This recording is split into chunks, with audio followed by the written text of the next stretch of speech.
Alors, il y a deux visions qui sont opposées, c'est-à-dire il y a une posture que je comprends tout à fait. J'écoutais Guillaume Pelletier, ce qu'il disait, il était à 60% visiblement, Benoît, parce qu'il a un problème médical.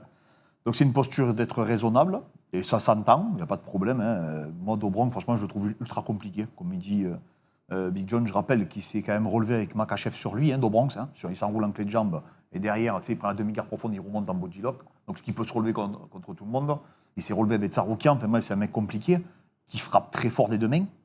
Donc même s'il prend des coups, mais bon, il sait les donner aussi, et il est chez lui. Enfin, il est peut-être revanchard, s'il arrive revanchard, ça peut être compliqué. Donc ce côté raisonnable, moi je l'entends complètement. Il ne faut pas prendre de risques quand tu ne le sens pas, et il faut se concerter, c'est une équipe. Parallèlement, voilà, c'est le timing qui a été malheureusement mauvais, mais ça tu ne peux pas le maîtriser, c'est contextuel.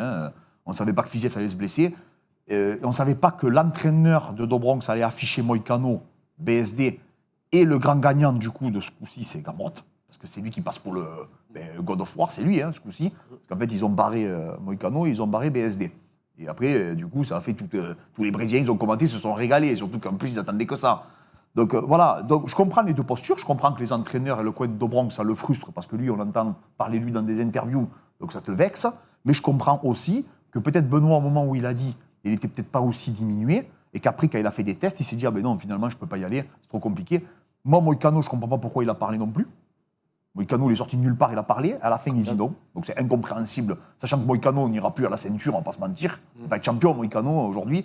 Donc pourquoi il n'a pas pris ce match? Après, des fois, il y a des tenants et des aboutissants. Comme tu disais, financièrement, on ne sait pas ce qui se passe.